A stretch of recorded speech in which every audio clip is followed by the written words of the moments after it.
You notice it first in small ways, a flicker of tension in a voice, a subtle tightening of posture, the moment someone begins to expect urgency from you. It is almost imperceptible, yet it signals the shift. Those around you rely on reaction as a form of control. They measure influence by motion, by speed, by the noise that fills a room. When you do not respond in kind, when your presence is steady, something begins to change. You are no longer playing by their rules. You are no longer lending them the illusion of authority over your mind or your actions. This stillness does not arrive by chance. It is cultivated through years of practice, reflection, restraint, repeated observation of your own impulses. You have learned that calm is not passive, it is decision. It is the deliberate refusal to allow external chaos to dictate your internal state. It is discipline exercised quietly, without fanfare, without the need to justify or explain. And yet its effect is immediate. Even before you act, your stillness communicates a subtle authority. People panic because they have anchored their sense of self in the turbulence of circumstance. They believe that motion equates to control, that urgency signals strength, that reacting quickly proves mastery. They do not understand that these are illusions.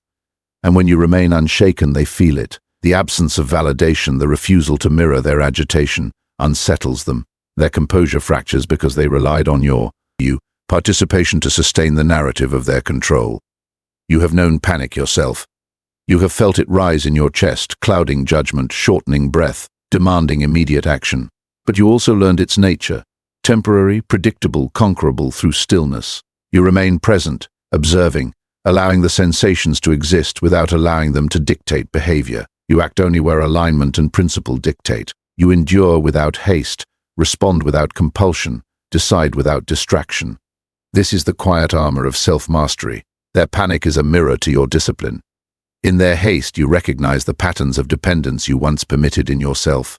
You see how often motion was preferred over clarity, reaction over reflection, immediate relief over deliberate action. And in observing them, you reinforce the lessons that have already shaped you. Calm is not weakness, it is strength exercised intentionally. Patience is not indecision. It is control maintained under pressure. Silence is not absence, it is authority expressed without words. The first subtle shift occurs in the way they attempt to regain balance.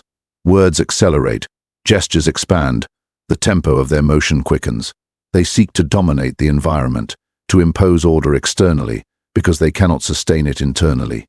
And you, unmoved, demonstrate a different mode of power, one not reliant on disturbance, not dependent on reaction, not contingent upon the chaos of others. Your control is complete, self-contained, impervious to their fluctuations. Even in small interactions, this principle becomes evident. A conversation turns heated, and they expect urgency from you. A decision must be made, and they assume your pace will match theirs. A crisis arises, and they anticipate alarm in your response. And each time, by remaining composed, by acting deliberately only where necessary, you reveal a fundamental truth. Authority does not require haste. Influence does not demand reaction. Mastery is measured not by participation in turmoil, but by the deliberate maintenance of your internal standard. You have cultivated this calm through observation of yourself and the world around you. You have noted the way emotion drives action, the way expectation coerces behavior, the way habit disguises weakness. And in doing so, you have trained yourself to remain centered, to act with clarity, to endure without unnecessary motion. This is not performance. It is not strategy. It is habit refined into principle, and principle exercised into character. Those who panic are forced to confront a quiet reflection of their own dependence. They sense, even if unconsciously, that their authority relies upon your participation. Your refusal to participate exposes the fragility of their systems, the gaps in their preparation, the illusions upon which they have relied. And this is the first brutal truth. Calm is a weapon, not of aggression, but of subtle, undeniable influence. It does not demand compliance, it removes the need for it. As you continue to remain unshaken, you notice that patience itself becomes a form of guidance.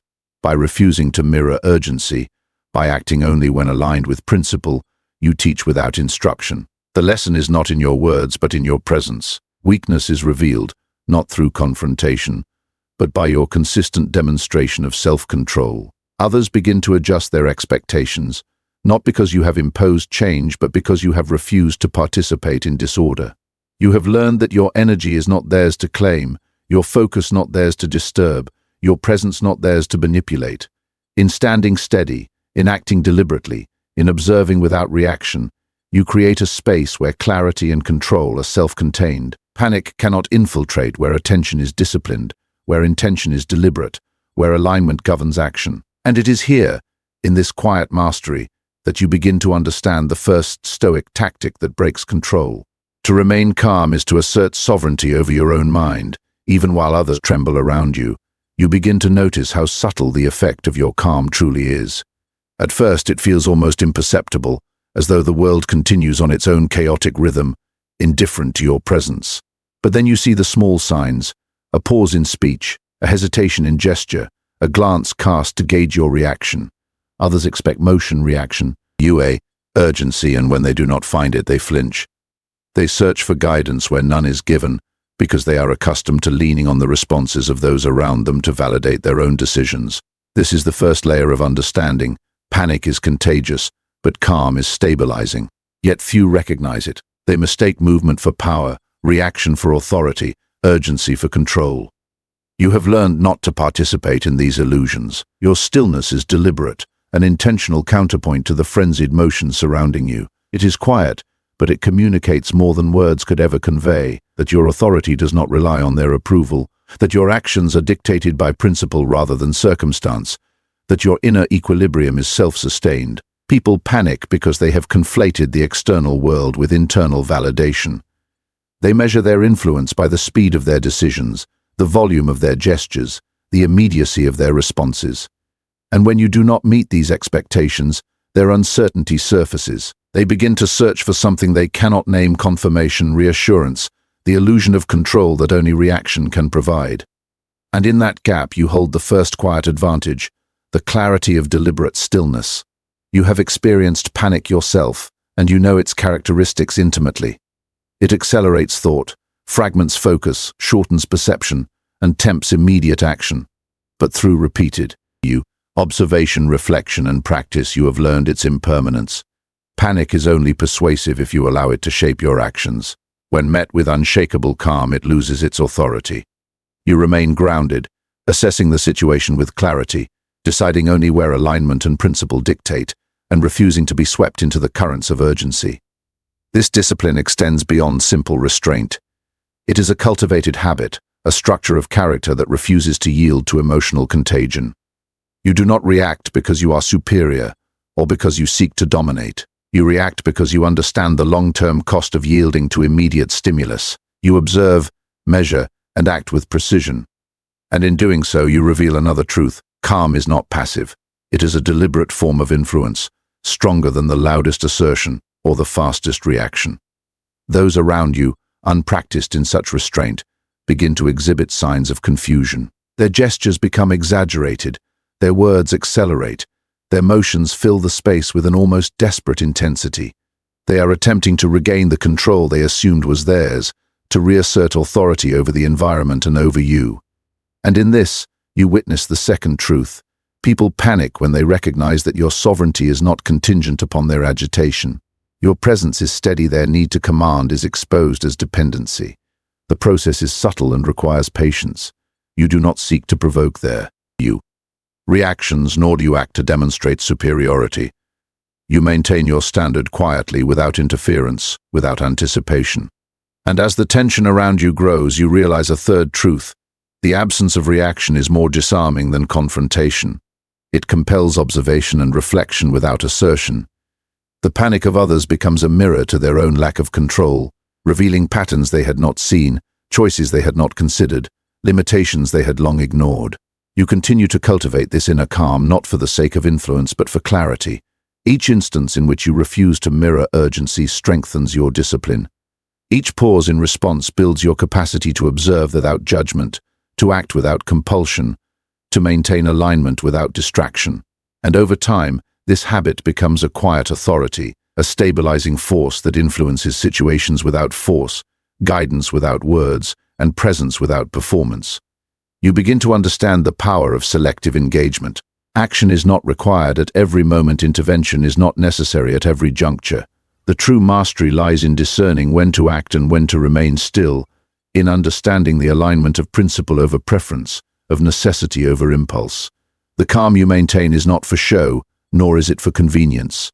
It is a deliberate practice of sovereignty over your own mind, and it becomes the foundation upon which all other Stoic tactics build. As you observe, you also notice the quiet unraveling that occurs in those who panic. Their decision-making falters, their speech becomes inconsistent, their gestures contradict one another. They are trapped by their own expectations, seeking motion where stillness would serve, urgency where deliberation is required. And all the while, you stand apart, unmoved, reflecting, measuring, acting only with intentionality.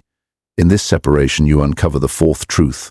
Calm under pressure does not merely protect you, it exposes the fragility of those who depend upon reaction for their sense of authority. You realize that influence is rarely imposed.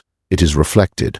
It is absorbed by those who are unsteady and mirrored back by those who are dependent. By refusing to participate in their reactive patterns, you assert control not by action, but by presence. You create a space where clarity can emerge, where impulsivity is contained, and where alignment becomes visible as the guiding principle. The calm you maintain is not passive. It is a structural force, subtle, unyielding, and profoundly transformative.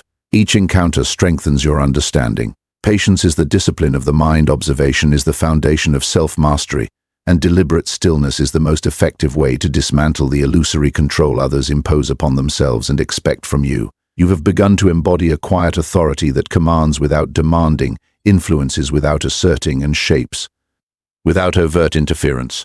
And in this embodiment, you see the seeds of every Stoic tactic that will follow. You begin to notice how the world tests your calm at every turn. It is not always in the dramatic moments of crisis, but in the small, relentless pressures that accumulate unnoticed. The subtle insistence of others, the unspoken expectations, the tiny urgencies that seem inconsequential yet are designed to provoke reaction. Those who panic are easily caught in these currents because they have not cultivated the ability to observe without being drawn in. You, however, you remain steady, even when provocation is constant, because you have learned that true authority resides not in reaction, but in deliberate restraint. Panic is contagious because it feeds on the perception of urgency. The more frantic the motion around you, the more tempting it becomes to mirror it. You recognize the moment this urge arises in yourself. Your chest tightens, your mind accelerates, your impulses suggest immediate action. And yet, you do not succumb. You pause, you reflect. You allow the tension to exist without translating it into uncontrolled motion. This is the fifth truth. The ability to witness panic without participating in it is itself a form of mastery. The people around you, untrained in such restraint, cannot comprehend this immunity. They escalate, exaggerate, attempt to draw you into the turbulence because it is all they know. They assume your calm is hesitation, indifference, or weakness. They do not understand that your stillness is deliberate, that your presence is disciplined, that your decisions are aligned with principle rather than impulse. And in this, the sixth truth becomes clear. Calm confounds those who rely on emotional contagion because it demonstrates an independence they cannot attain. You have cultivated this discipline through consistent practice, reflection, and deliberate alignment with principle. You understand that control is not about dominating others, nor is it about dictating outcomes. It is about governing your own mind, refusing to be swept into the reactive patterns of those around you, and acting only when alignment and clarity dictate. This requires patience, observation, and an unflinching commitment to self-mastery. It is a practice that must be renewed continuously, for the world will always seek to pull you into reaction. Subtle cues reveal themselves as you maintain your calm. A gesture is overemphasized, a word comes too sharply, a pause extends longer than expected. These are signs of discomfort in those who expect you to mirror their urgency. They are searching for validation in the wrong places, and your refusal to provide it exposes the gap between their perception of control and the reality of their dependency. And in this exposure, you observe another truth. The less you react, the more evident the illusion of their authority becomes. You understand that your calm is not passive, it is a tactical stance, a silent form of influence that reshapes the dynamics around you. By refusing to participate in reactive cycles, you remove the fuel that sustains panic. You do not argue, you do not persuade, you do not force compliance. Your stillness itself is instructive. It communicates a standard. Motion is not always required, reaction is not always justified, and authority is derived from principle, not impulse. This insight transforms your approach to every interaction. You begin to discern when action is necessary and when observation is sufficient. You notice the subtle ways panic attempts to manipulate, the unconscious efforts to provoke reaction, the pressure applied to hasten decisions, and you respond only where alignment and principle demand, never where urgency tempts. This is the seventh truth. Mastery is measured not by how much you act, but by how well you resist unnecessary action. You observe patterns forming in those around you. Repetition, exaggeration, attempts to control space or narrative, they reveal dependency. They rely on movement and reaction because it provides comfort and a sense of influence, and in contrast, your calm demonstrates self-sufficiency. It is not performative, it is structural. Your behavior is governed by clarity, consistency, and principle, not by external agitation. This structural calm becomes an invisible force, reshaping expectations and interactions without a single word. The power of your presence is not in coercion. In example, you embody the discipline you wish to see. You show that strength is maintained through patience, restraint, and reflection. You reveal that clarity is more effective than motion, that alignment is more authoritative than urgency, and that self-mastery is the foundation upon which influence rests. The panic of others highlights the gap between their perception and reality, while your calm exemplifies the truth they often fail to grasp. Finally, you understand the subtle interplay between action and stillness. Panic, when confronted with deliberate calm, loses its persuasive power. Urgency, when met with patient observation, diminishes in importance. Motion, when contrasted with principle-driven restraint, becomes optional. And in this recognition you grasp the eighth truth. The most potent control you can exercise is over yourself. To remain calm is to assert sovereignty over your mind, and by extension, to quietly shape the dynamics of those around you without force, without argument, and without exposure to chaos. Here, in the intersection of observation, restraint, and deliberate action, you begin to see the full impact of Stoic tactics.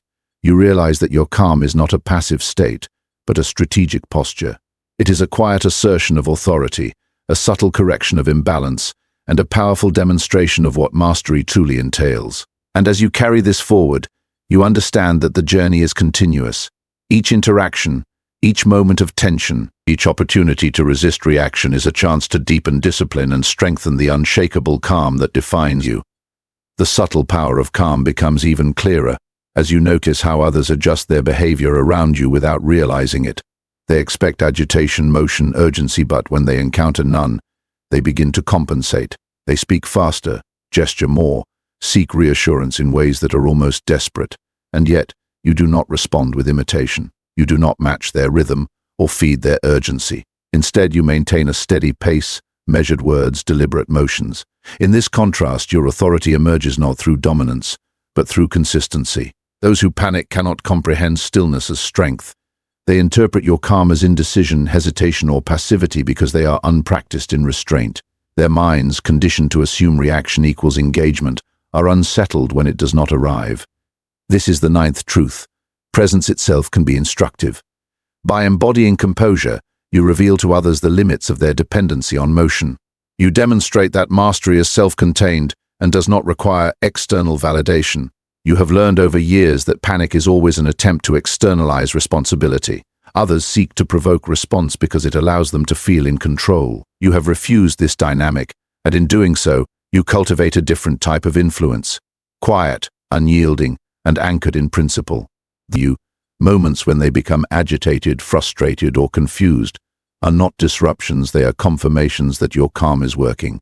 It is reshaping the environment around you without confrontation. Observation becomes your primary tool. You notice microsignals, a pause in speech, a sudden hesitancy, a tightening of posture. These subtle changes reveal the inner turmoil caused by your refusal to react, and in observing them, you understand another truth. Panic is always rooted in expectation. When expectation is unmet, agitation follows. Your calm becomes the mirror reflecting the fragility of reliance on external motion, exposing what they wish to hide. This understanding informs your decisions. You act only when necessary, never compelled by others' urgency. You do not impose yourself, you align with principle. Each deliberate step, each controlled breath, Each measured word reinforces the quiet authority you carry. And in this, the 10th truth emerges. Restraint is not mere self-denial, it is strategic influence. By withholding reaction, you guide without speaking, shape without forcing, and lead without confrontation. You notice patterns repeating themselves over time. Those around you escalate, seeking control, but the absence of reciprocation gradually disrupts their rhythm. They begin to hesitate, to question, to second-guess themselves. And this is the 11th truth. Consistency under pressure is a form of invisible power. It is not flashy or immediate, but it is enduring and undeniable. Others' chaos becomes a backdrop, highlighting the strength inherent in your composure. Patience becomes an active practice. It is not passive waiting, but deliberate endurance. You cultivate awareness of impulses, monitor the subtle rise of agitation, and choose response based on clarity, not compulsion. You have learned that action is only necessary when it aligns with principle. All other motion is wasted energy, and in doing so, you sharpen your mind, fortify your discipline, and reveal the 12th truth. Mastery lies in selective engagement. The less reactive you are to unnecessary stimulus, the more decisive and powerful your influence becomes. Even in complex social dynamics, the effect is unmistakable. Conversations that could escalate remain measured. Challenges that could provoke anxiety are met with clarity, and those around you, unpracticed in restraint, adjust unconsciously. Their frantic efforts to impose control meet resistance not through force but through silence, steadiness, and deliberate alignment. In this dynamic, the 13th truth is revealed. Calm is a corrective force. It stabilizes without dominating, reshapes without confrontation, and asserts authority without performance. Your own energy becomes sovereign. You no longer allow the motion of others to dictate your emotional state. You do not permit urgency to disrupt focus, nor panic to erode judgment. This is the 14th truth. Internal control is the foundation of all effective influence. By governing your own mind, by holding stillness amidst chaos, you exert a power that others cannot diminish. It is silent, structural, and enduring. Finally, you recognize the cumulative effect. Each instance of maintained calm reinforces discipline, strengthens self-mastery, and exposes the limitations of those who panic. The patterns of urgency and reaction are revealed, not through criticism, but by your quiet presence. And this is the 15th truth. Mastery is not performed, it is demonstrated. It is lived, repeated, and observed. And in this living, the principles of Stoic discipline reveal themselves naturally, quietly, and undeniably. From this understanding, you begin to see how every interaction, every moment of potential agitation, and every test of patience is an opportunity. Each is a chance to refine calm, to reinforce authority, and to deepen self-mastery.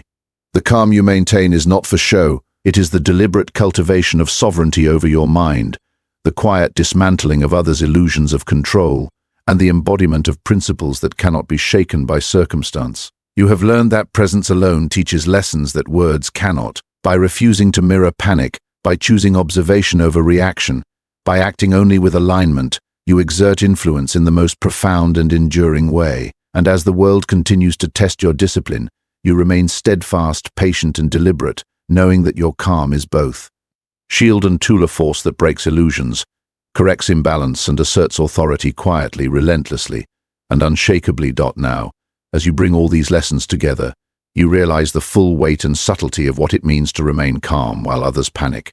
The world is built to provoke reaction, noise, urgency, expectation, pressure. It does not yield to patience or composure easily. Most people respond with haste because they have never trained themselves to observe without engaging, to act without compulsion, or to hold their inner alignment under persistent external agitation. You, however, have done this work. You have cultivated a quiet authority that is resilient precisely because it is grounded in principle rather than circumstance. Those around you continue to search for signs, for cracks, for moments when your calm might falter, and you allow them to search. You do not fill the gaps they perceive with unnecessary explanation or movement. Their panic is theirs alone. It is a reflection of unmet expectation, a mirror of dependence on motion for validation. You remain anchored, not to their perception but to your own disciplined practice. And in this, the 16th truth emerges. Sovereignty over your mind is the ultimate defense against chaos. No external disturbance can unsettle you unless you permit it. You observe the escalation in subtle ways, a gesture too sharp, a phrase too hurried, a fleeting glance seeking reassurance. You notice how they struggle to regain footing in a space you have not ceded. Their attempts to assert control only highlight the fragility of their reliance on reaction. And this is the 17th truth. Calm exposes weakness, not by confrontation, but by presence.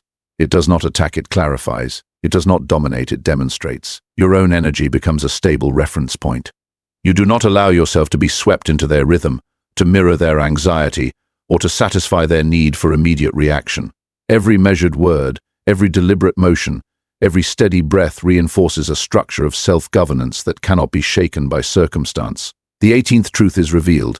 Discipline is invisible in its execution, yet undeniable in its impact. Those who panic reveal their dependence, those who remain calm demonstrate mastery. There is a delicate balance between stillness and action. You act not out of compulsion, but in alignment with principle.